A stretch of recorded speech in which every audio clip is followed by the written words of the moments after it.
we try to talk about, understand, and analyze the philosophy of God, but for that, we need to understand and analyze the proofs for the existence of God, because the proofs are going to establish and necessary for the whole of the philosophy of God. And that's why we first try to understand and analyze the proofs for the existence of God.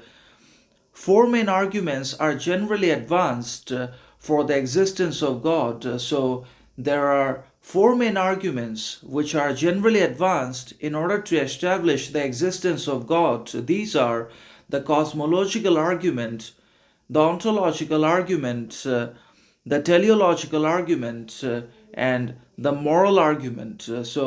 First, we try to understand and analyze the cosmological argument. The world is contingent and dependent. Therefore, it must depend upon a necessary and independent being. So, according to the first proof or condition or theory, which is the cosmological argument, the world is actually contingent and dependent, which means the world is dependent upon something else and not necessarily upon itself. And therefore, the world has come into being because of another being which may be higher or greater than the world itself, and therefore it is contingent and dependent. And therefore it depends upon a necessary and independent being. So the world actually has to depend upon a necessary and independent being which is actually greater than the world itself, which creates the world. The world is relative, therefore it must depend upon the absolute. The world is actually relative. It's not an absolute, but rather it's a relative.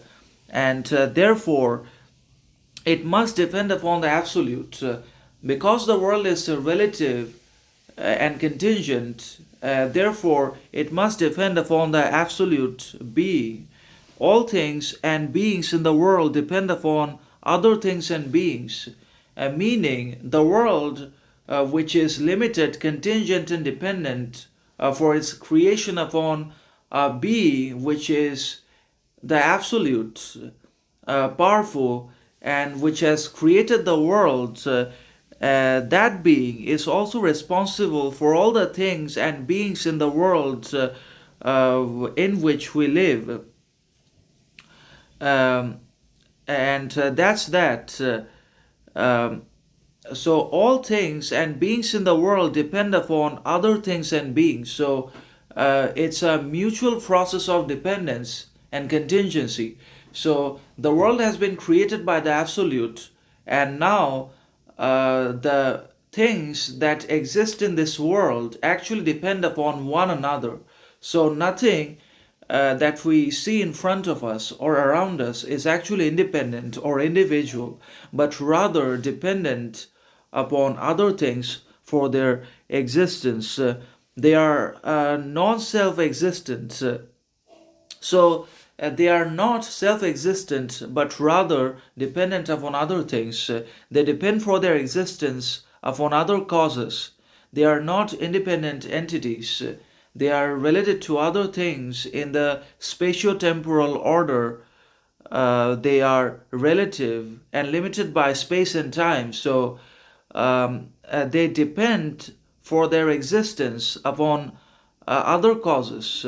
They are not independent entities. The things of the world are not independent entities, but they are related to other things in the spatio-temporal order. So space-time plays a key role in relating the things to each other, and therefore they are relative and also limited by space and time because they exist within the arc of space and time.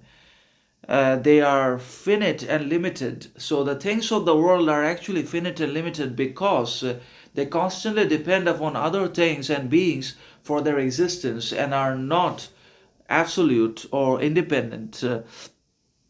The whole world is contingent, dependent, relative, and finite or limited in time and space. Therefore, It must depend upon a necessary, independent, absolute, and infinite being or God for its existence. He is not contingent and dependent on any other being. He is not related to any other being external to him. He is not limited in time and space. He is absolute and infinite and the ground of the world. So the world is contingent, dependent, relative, and finite or limited in and by space and time, and therefore it must depend upon something or someone who is absolutely greater and better than the world itself, and that which creates the world by itself, something which is necessary, independent, absolute, self evident, infinite, being or God for its existence, because God is not contingent, meaning He's not the result of something or someone else. He is not contingent and dependent on any other being. He is not related to any other being external to him. So God exists all by itself without being related to any other thing. He is not dependent on anyone for his existence, and is not certainly limited by anything in the world. He is not limited in time and space. So God is also beyond space and time. He is absolute and infinite and the ground of the world. So God is absolute and infinite and the basis, the foundation of the whole world. The cosmological argument is stated in a popular form thus: the world is a system of effects. The effects have their causes. These causes, again, are effects of their causes, and so on. Meaning, the cosmological argument, which is the first argument for the existence of God, is stated in a popular form, and that's: the world is a system of effects. So everything that exists in and inside of the world is a consequence. That means everything is an effect, because the cause has already been determined by something or someone which is already greater than everything and everyone that we see in and around ourselves, and that cause may be the God Himself, who is absolute, necessary, unconditional, and unapologetic in everything. And therefore, God is the supreme commander of the world, and therefore the world is an effect, and so are the things of the world are effects. Um, the world is a system of effects. The effects have their causes. These causes, again, are effects of their causes, and so on. So the effects have their causes, and these causes, again, are effects of their causes, and so on. So it moves in a process. It never stops. The effects come from causes, and then again, causes lead to effects, because they're obviously contingent and dependent upon each other for their existence, and so on. But we cannot go on indefinitely backward from effects to causes. But we cannot always continue to go backward from effects to causes. So we can go from causes to effects, because cause leads to effect, but the reverse is not always possible, meaning effects does not necessarily lead to causes, or we cannot always go from an effect to a cause, but we can definitely come from a cause to an effect, and there can be no infinite regress. So infinity is not always possible. Infinity, in terms of going back from effects to causes, is not always possible. So we must stop at a point and suppose the existence of an absolute first cause, or causa sui, which is self-existent, self-evident, self-caused, and independent of any other cause. And therefore, because we cannot always go from effects to causes, we have to stop at a point and suppose the existence of an absolute first cause, or causa sui, which is responsible for the creation and the existence of the whole world and all the things in and within the world, who is or which is self-existent and self-caused and self-evident and independent of any other cause in the world. God and the first cause is beyond the spatio-temporal order. So only God, who is the first cause, is beyond and independent of the spatio-temporal order, meaning he is beyond the limitations of space and time, and therefore he is independent, infinite, necessary, and unconditioned or unconditional. So, philosopher Martinus stated the cosmological argument in the form of causal argument. So, Martinus stated the cosmological argument in the form of causal argument. According to him, causal argument consists in the argument of the existence of God from the very nature and idea of causality. A cause is a power, force, or energy which produces an effect. It produces a particular effect to the exclusion of others by exercising its causal energy. The causal energy is directed to produce a particular effect. So, according to Martineau, causal argument consists in the argument of the existence of God from the very nature and idea of causality. So, we can assume the existence of God from the idea of causality itself. A cause is responsible for the existence of the idea of God. A cause is a power, a force, or energy which produces an effect. It produces a particular effect to the exclusion of others by exceeding its causal energy. So the cause produces an effect and goes beyond the energy of the cause itself. The causal energy is directed to produce a particular effect, but only a mind can direct energy. We are directly aware of energy only in our volition in the form of mental energy.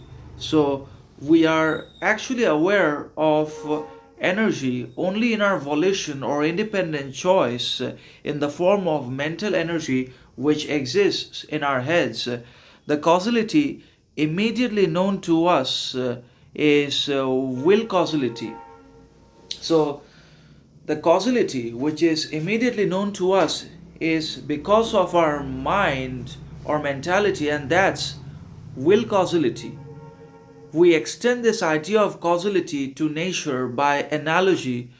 So the energy in nature must not be unconscious physical energy but mental energy of God or infinite mind. So that idea which is produced from the mind now can be extended to nature by analogy. So the energy in nature must not be unconscious physical energy but mental energy of God or infinite mind. So the energy of mind which is transferred to nature is not unconscious physical energy but rather mental energy or uh, or infinite mind. This is the mental energy of God or the infinite mind. The causality in nature is will causality of God. The cosmic energy is the divine energy immanent in the world. Thus, God is the cause of the world. He is its material cause and efficient cause. So, God is responsible for our mental reflexes and also its transfer to the world, which is again another will causality. And therefore, the cosmic energy is the divine energy which is actually present in the world itself. Therefore, God is actually the cause and responsible for the whole world. He's the cause of the world.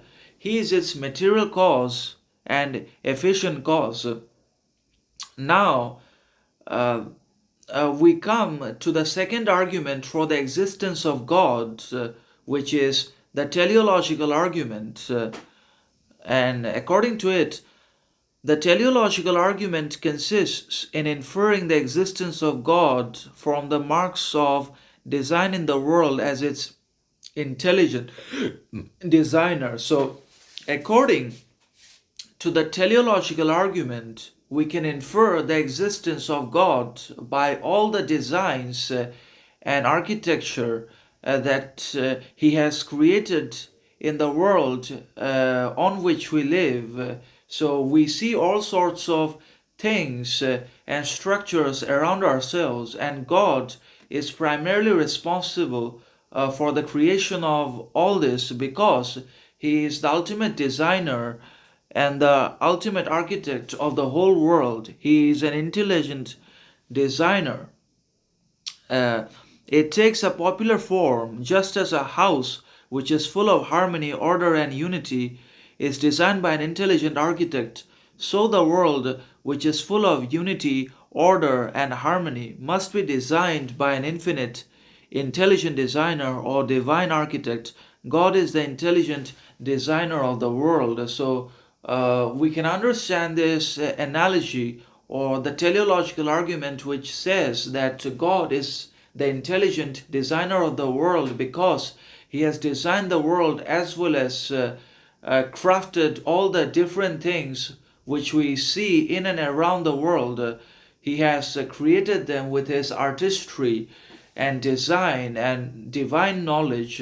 And we can infer another example, which is of a house which is sophisticated. Now imagine an architect or an interior designer who is responsible for the decoration of a sophisticated room or a house which is full of harmony, order, unity, uh, and therefore the world is also full of world and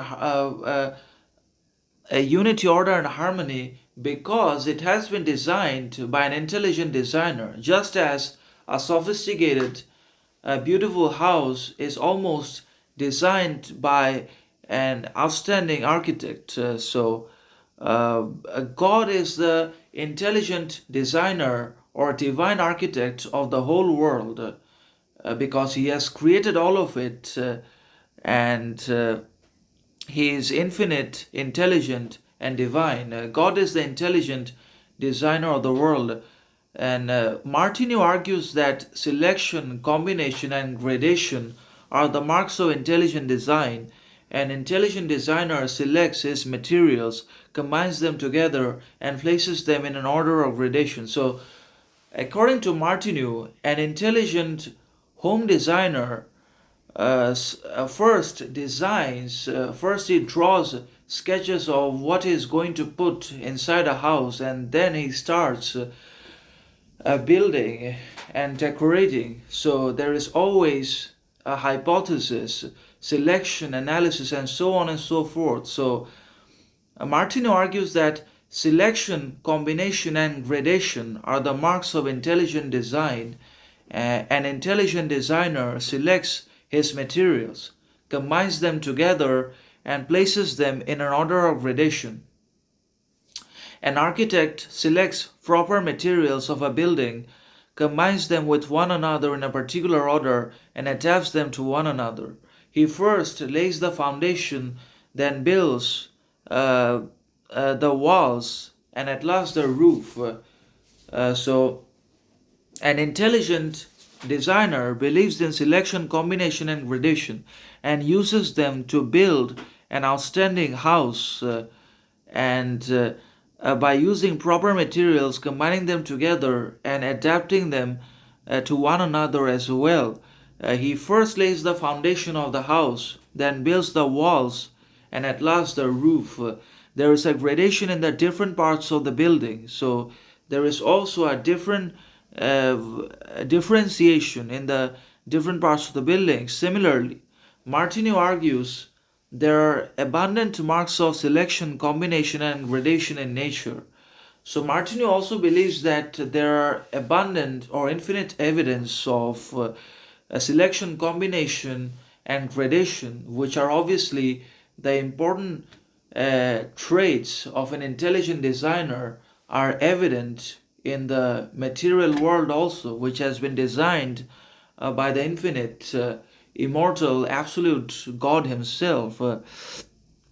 And the earth, mountains, oceans, plants, animal bodies, and human organisms are composed of selected materials which are adapted to one another with a definite order. Mind depends upon life and a nervous system. So, according to Martineau, the earth, mountains, oceans, plants, trees, animals, human organisms are composed of selected and different materials, and they are combined with one another and adapted to one another with a definite order, which is gradation. Mind depends upon life, so mind is actually dependent upon life and a nervous system for its functioning or working. Life depends upon matter. Plants depend upon material things for their articles of good.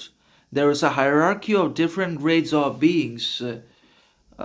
Selection, combination, and gradation found in the world prove that it is the work of an intelligent designer. So, the kind of uh, selection, combination, and gradation that we find in the world refer to the work of an intelligent designer. Only an intelligent, infinite, absolutely powerful designer could have created so much uh, um, difference and distinction in the world, because he has created all things differently but still has managed to put them together, adapted them to one another, and created absolute harmony. Selection, a combination, and gradation found in the world prove that it is the work of an intelligent designer. So they cannot be the work of designers endowed with finite intelligence. So the amount of work that we see in the world, the uh, uh, uh, combination, gradation, and selection is not the work of an ordinary intelligent designer, but rather someone who is infinite. And the selection, combination, and gradation which we find in the world cannot be achieved by someone who has finite intelligence or limited understanding. So they are the work of God who has infinite intelligence. Therefore, the whole world and its creations are the work of God Himself, who is the intelligent, infinite designer of everything. They cannot be the work of designers endowed with finite intelligence. So they are the work of God who has infinite intelligence. The different organs in an organism are coordinated with one another to serve particular ends. So the different organs which are put in different organisms are coordinated with one another to serve particular and different ends. Animal instincts are expressed in complex, well coordinated movements to serve the biological ends of self preservation and race preservation. So, animals behave and act in their own unique, distinctive ways so that they can continue to grow, flourish, and uh, are sustain themselves in the long run. Animal instincts are expressed in complex, well coordinated movements to serve the biological ends of self preservation and self uh, and race preservation. So, animals act in such ways that they are always able to preserve themselves regardless of changing environments and the different challenges that they face throughout their lives. But they still are able to sustain their races, developments, and are still able to create. They unerringly realize their ends without consciousness of them. So animals almost unmistakably realize their different purposes or goals without consciousness of them, these are unmistakable signs of design. So the way animals realize their function, their activities, and their reactions, it all points to someone who is intelligent enough to create such intelligent beings. The wonderful adaptations in nature are expressions of intelligent design. They prove the existence of God as an intelligent designer of the world. So, all the natural world, the animals, the plants, the mountains, etc., prove the existence of an intelligent, infinite designer who is absolute in himself, and that is the God. They all prove the existence of God as an intelligent designer of the world. This is the teleological argument for the existence of God. This is Martinus' teleological argument. So this was the teleological argument for the existence of God, and which has been put forward by Martinu. God is conceived God is conceived either as transcendent or immanent. God can be seen as someone who is beyond space and time and beyond the worldly affairs and materialistic realities, or he can be seen as someone who is actually present in the world with all his abilities, capabilities, and qualities.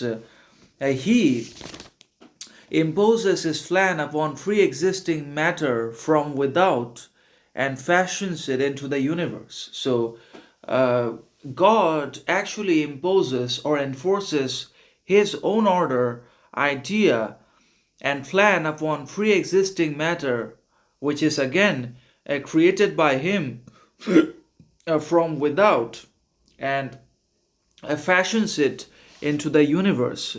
This is called transcendent or external teleology, or God is the indwelling spirit of the world, evolving its material from within his nature and realizing his purpose through it. This is called internal teleology or immanent finality. So, external teleology believes in the imposition of the God's plan from the outside of the world, and internal teleology supposes that God exists and dwells in the world as a spirit and evolves further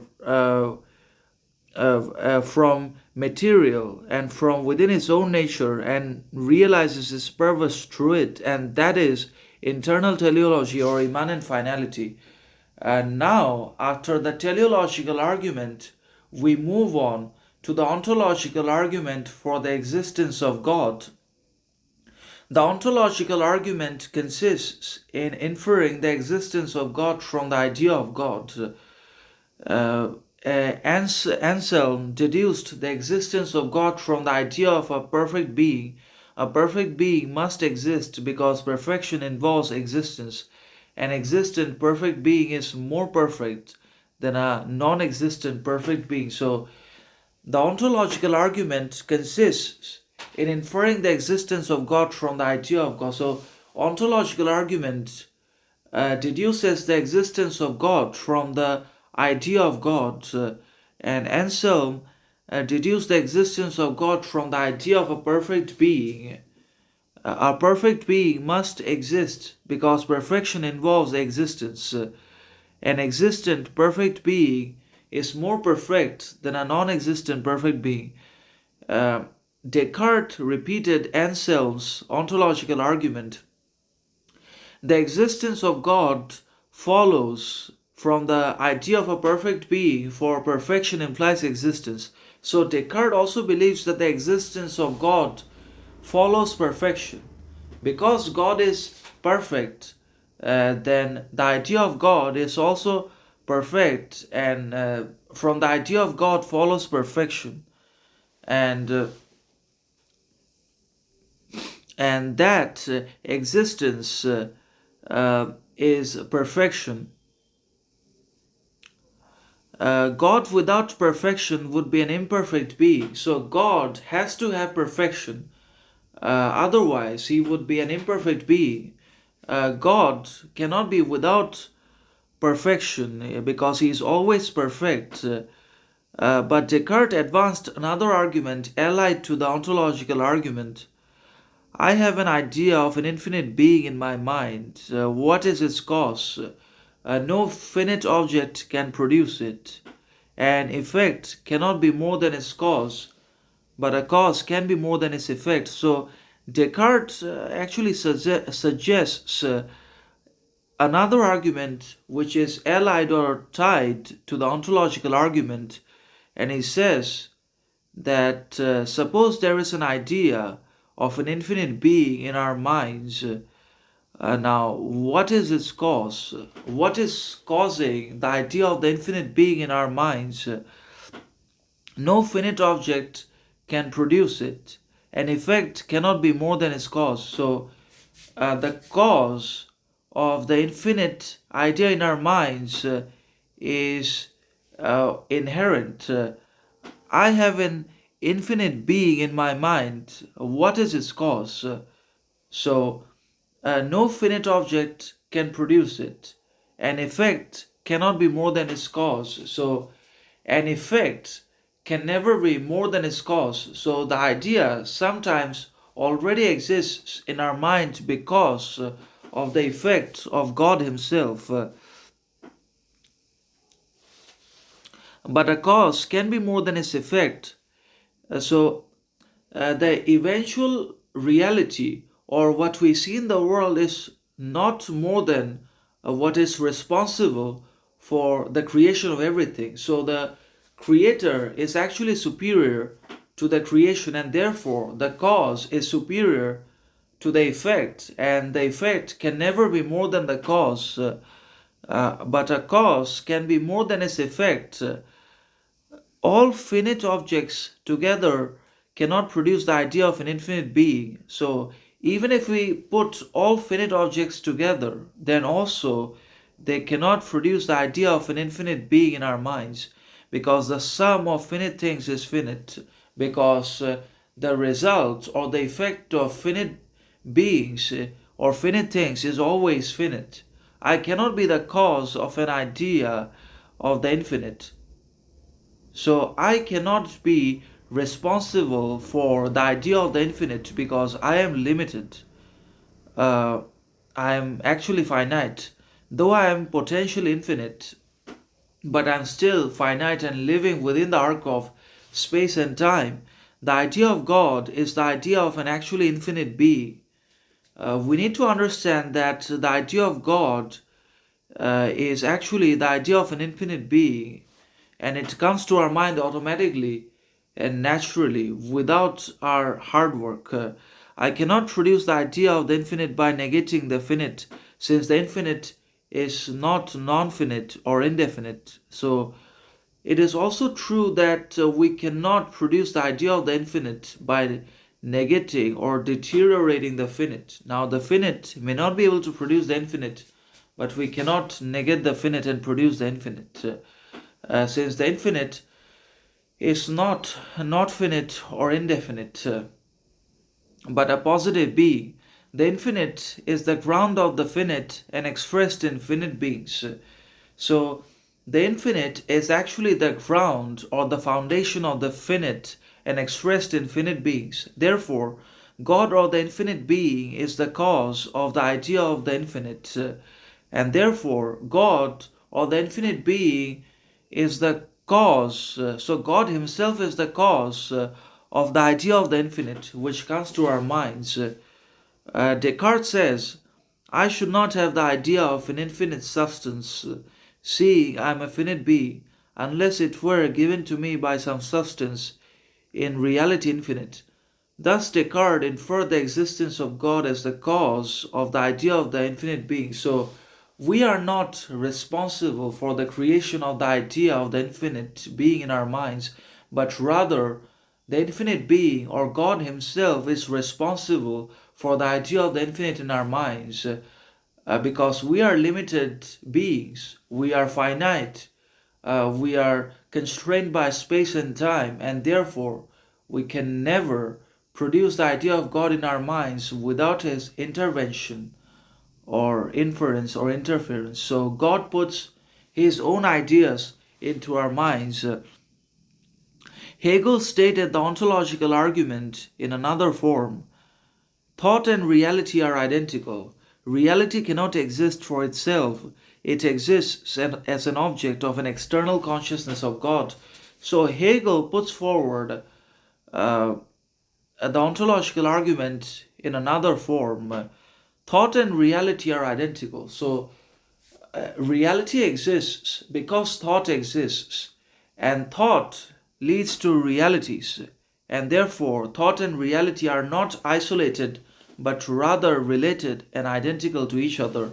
Reality cannot exist for itself, so reality cannot exist all by itself without the intervention of thought.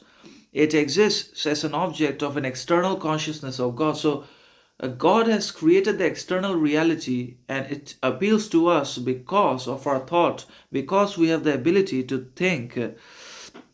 Reality is an object of divine thought which is expressed in it. So reality is the result of divine thought which is expressed in it. The universe is intelligible to finite beings because it is an externalization of the infinite mind. The universe is actually comprehensible or understandable to finite minds because it is an externalization of the infinite mind. The infinite mind actually allows us to understand and decipher and comprehend the world or the universe, and that's why we are able to understand it, even if we are limited.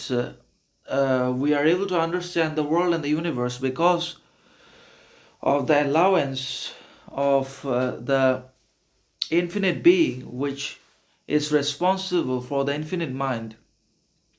Self and not self are not correlative to each other. So self and non self are not necessarily disconnected from each other, but they are connected to each other. They are moments of absolute self consciousness which relates them to each other in its all embracing unity. So, thought and reality are identical. What is real is rational. What is rational is real. So, thought and reality are identical because what is real is rational, and what is rational is real. That which is real has to be rational, and that which is rational has to be real. That is what is said by the German philosopher Hegel. The world presupposes the existence of God as its knower. So the world already presupposes the existence of God as its knower. Hegel did not infer the existence of God from the idea of God, nor did he infer the existence of God as the cause of the idea of God. Pringle Pattison stated the ontological argument in another form. In finite life, the idea transcends the actual and is never completely realized. So Pringle Pattison says that in the finite life, the idea transcends the actual. So our ideas go beyond our actual worldly material realities and is never completely realized. So our ideas remain unrealized, but there cannot be an unbridgeable gulf between the ideal and the actual. They are ultimately identical. Our ideal is realized in God. The ideal is actual in God. So, but it is also true that there cannot be an unbridgeable gulf between the ideal and the actual. They are ultimately identical. So, thought and reality are identical in one way or another because they are ultimately realized in one another. Our ideal is or our ideas are realized in God. The ideal is actual in God. And next, after the ontological argument, the final argument is the moral argument for the existence of God. The popular form of the moral argument is simple.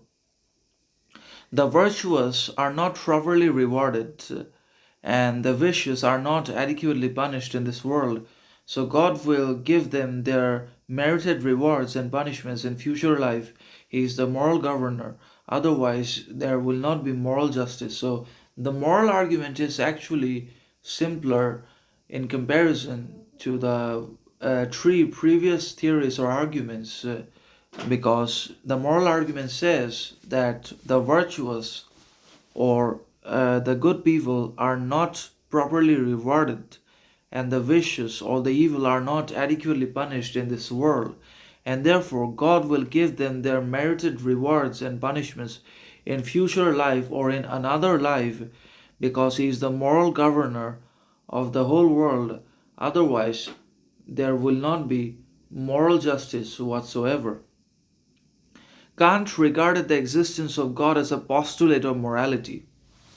So, according to German philosopher Immanuel Kant, the existence of God is a precondition of morality itself. The highest good is virtue. The complete good is virtue in harmony with happiness. Our moral consciousness demands that virtue ought to be rewarded with happiness. So, Kant believes that the highest good is virtue. The complete good is a virtue in harmony. When there is uh, a harmony in our virtue, then that's complete good. Uh, the complete good is virtue in harmony with happiness. Our moral consciousness demands that virtue ought to be rewarded with happiness, but the virtuous are seldom found to be happy in this world. So Kant argued there must be a supreme being or God who will reward the virtuous with happiness in the next world. So Kant believes that there must be a difference and distinction between the good and the bad. And he believes that the good is the highest virtue, the complete good is virtue in harmony with happiness. And he also believes that our moral consciousness demands that virtue or good character ought to be rewarded with happiness, but the virtuous are seldom rewarded in the world. So, Kant argued that there must be a supreme being or God who will reward the virtuous with happiness in the next world. Virtue is goodwill or rational will devoid of feeling and desire.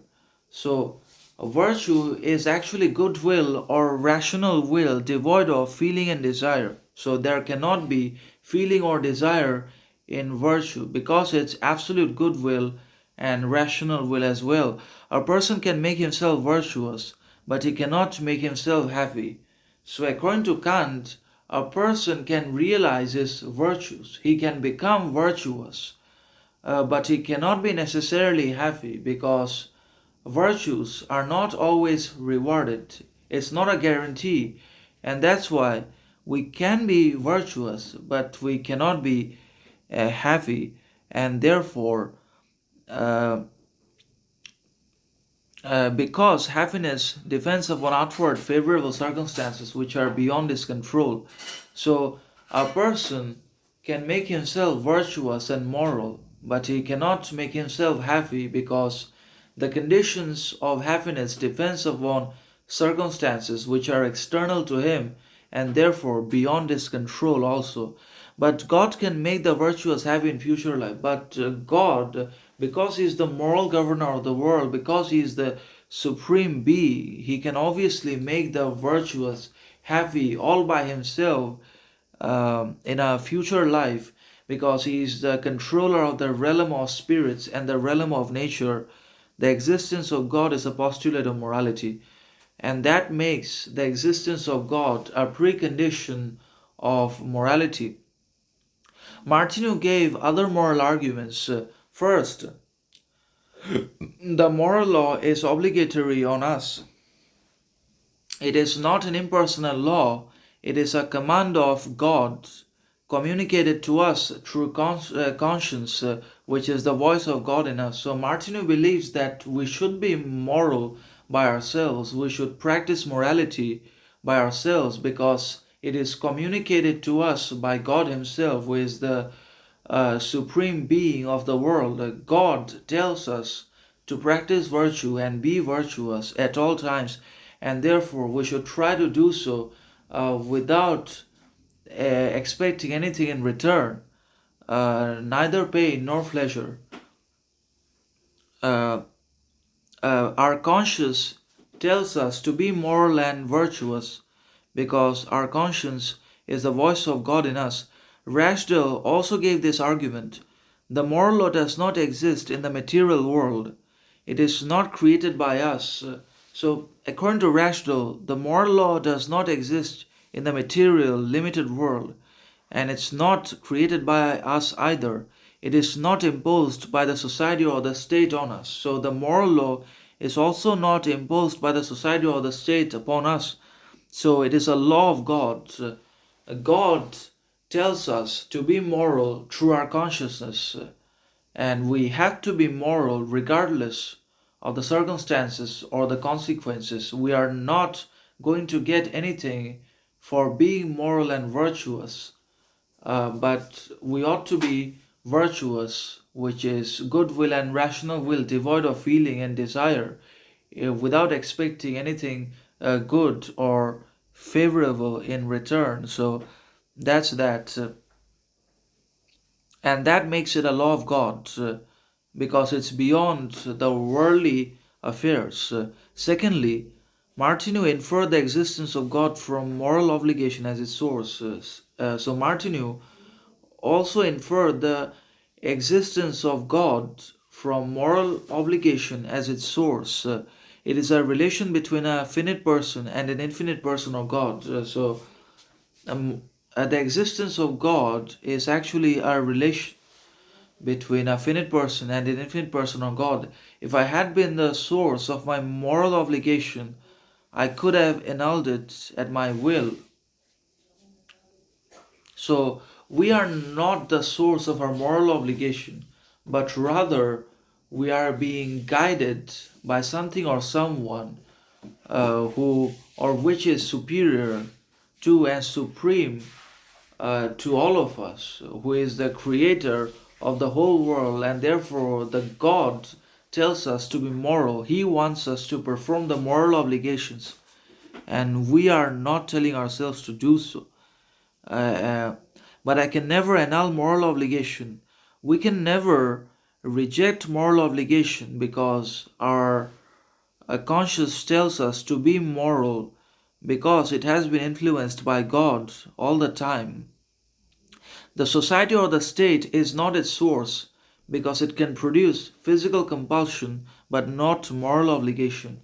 So the society, the state, the courts, etc., cannot be the source of our morality or our moral obligation because it can produce physical compulsion or force or punishment, but it can never make us perform moral obligation without our permission. So if we are moral, then we are being led by God.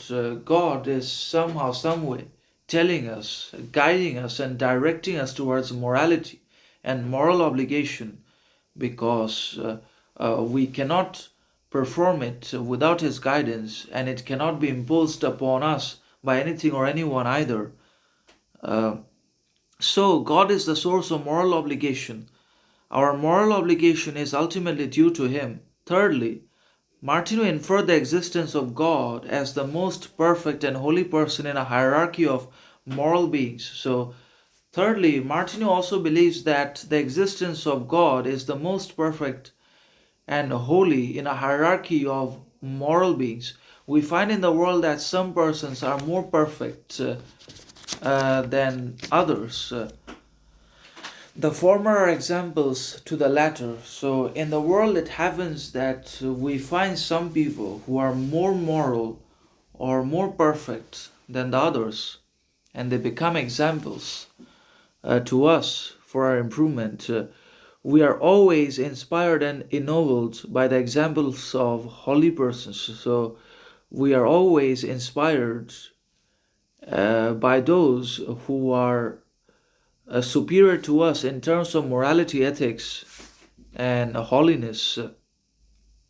The holy people, the moral people, always inspire us with their morality and righteousness. Hence, we are led to believe that there is the most holy and perfect person or God who is the culmination of all perfection. So, God is responsible for the creation of perfection, morality, and obligation in this world. And this difference between less moral and more moral, everything is connected with God because He has created it as such. He has not created everyone to be equally moral, but rather He has created all of us to be different from one another, and that's why we're different from one another at all times. James said, infer the existence of God from the moral world. The moral ideal is infinite and cannot be completely realized by us. So James said, deduce the existence of God from the moral ideal. The moral ideal is infinite because it's created by God and cannot be completely realized by us. But what is ideal in us is actual in God. The moral perfection of God is imperfectly revealed to us as the moral ideal, which inspires us to realize it gradually. So the morality or the moral obligation which we perform and which we practice on a regular basis is something which we can never realize completely, but it can only be realized by God, who is all perfect and absolute, immortal, self-evident, self-existent, and so on and so forth. And therefore, what is ideal in us is actual in God. So our moral obligation can only be realized in and through God. Uh, the moral perfection of God is imperfectly revealed to us as the moral ideal, which inspires us to realize it gradually. So, God tells us to practice moral ideals and realize it eventually. But only He can realize the moral ideals because He is the creator of all this. Seth says, the ideal is not simply the unreal, but the expression and exponent of the real. So the ideal or the moral obligation is not simply unreal or surreal, but it is the expression and exponent of the real. So the moral ideal is actually the advocate of the real. What on our side is the ideal is on its further side the real. So what we believe to be ideal can be real on the other side, which is the side of the God. Only God has the power to realize our moral ideals, which we cannot realize in our finite beings and our finite lives. Behind the ought lies the is. Behind our insight ought to be the external I am of the divine righteousness. So God is the creator of everything which is finite and limited and lives within the spatio-temporal order. And therefore, these are the four main or primary arguments for the existence of God. First, the cosmological argument. The second, the teleological argument. The third, the ontological argument. And finally, the fourth, the moral argument.